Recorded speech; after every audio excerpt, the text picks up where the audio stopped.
Hi everyone, my name is Trey Pendergrass and my research topic is social media.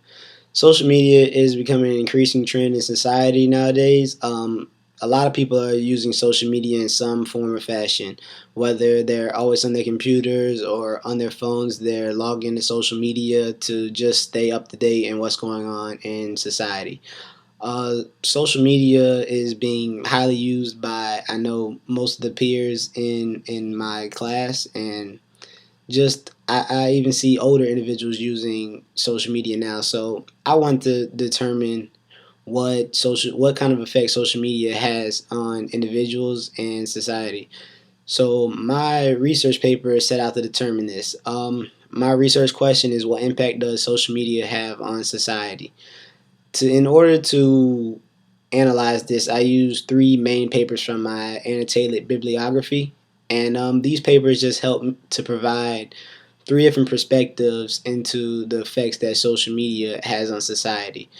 The first standpoint is how it affects other areas of journalism, and the next perspective would be the psychological effects that it has on the individuals in society, and the last perspective is just what effects will it have on future generations that grow up in a world that is using social media on the regular.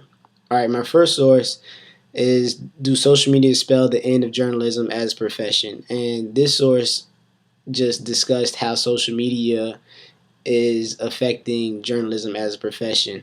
The trend of social media is becoming increasingly popular, and it's deferring the audience away from just professional journalism. More and more people are logging onto social media and using that as their source of news versus professional journalism. And the problem with this is that these social media sites are not developed by individuals who were educated in journalism, and the information may not always be completely accurate. So it's kind of providing a false sense of reliability and credibility for individuals seeking news.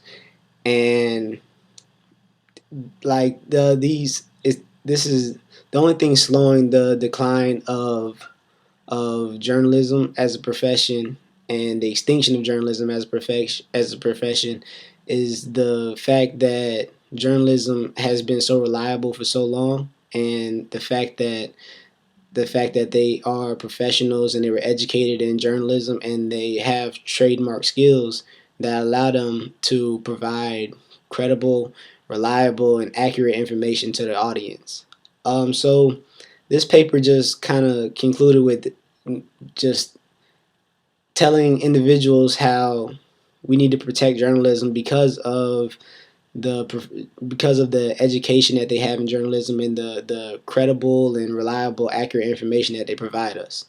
So this source is important to my paper because it helped me to analyze the effects that social media is having on other factors such as journalism as a profession and what it may do for the future.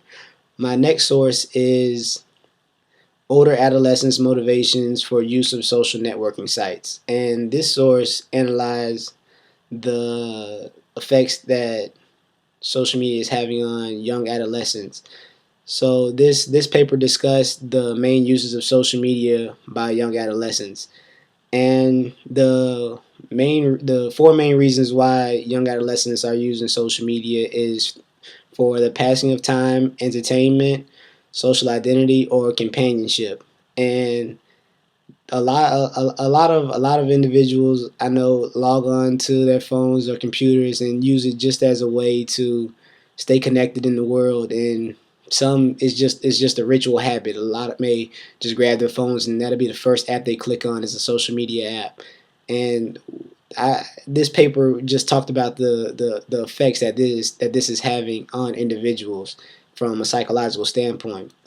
Those who did not participate in social media felt negatively, and they felt left out from their peers, and they even had symptoms of low self esteem, and some were even cyberbullied for just not being a part of the social media crowd.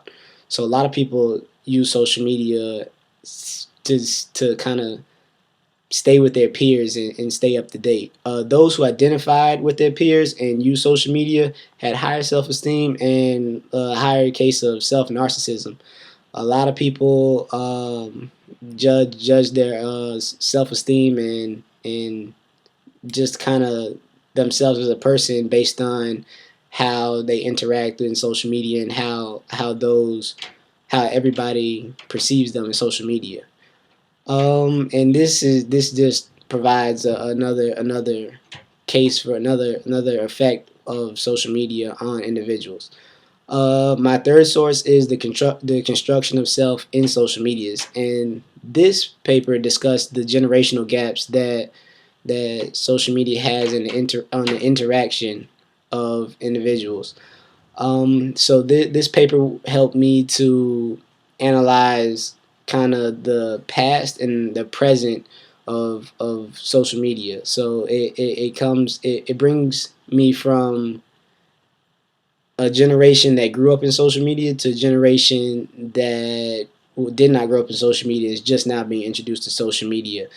Those who grew up in social media are less worried about privacy, less polite, and use it more as a means of communication and as a way to set up activities. Those who did not grow up in social media were more concerned with privacy, more polite, and use social media as a way to share everyday social information, such as pictures of their families or just worldly news. The conclusion is just of this paper was that generations are growing up in society, maybe losing some of the old morals and values that older generations have grown up with, and they may also lack communication skills when being face to face with each other. They may not be as more as socially as they may not communicate as well as older generations have. So this just gives you a look into the different effects that social media may have on the future, and will will social media have negative effects, or will society be all right as a whole going on further due to the information gathered from this paper? So these three sources will just help guide me in my paper and help allow me to analyze social media and their effects from different standpoints. I will also use the textbook to talk about the powerful effects theory, which is just a theory that I have and guides me in my point of view of society and the effects that media has on society. A lot of people in class talked about the cumulative effects theory, and and it just I believe that social media has a powerful and direct effect on society instead of a gradual effect on society. I will organize my research paper. First, I will introduce my research question. I'll state my position. I will organize my paper and talk about my main points. Talk about the negative effects that social media has on society and the positive effects that social media has on society, and then why they cancel out. And I will come up with some solutions and conclusions for the effects that social media has on society. And I will just then conclude my paper. And by the end of my paper, the readers will have a great understanding for the effects that social media has on society and why we should be worried about the social media's effects on society. Thank you.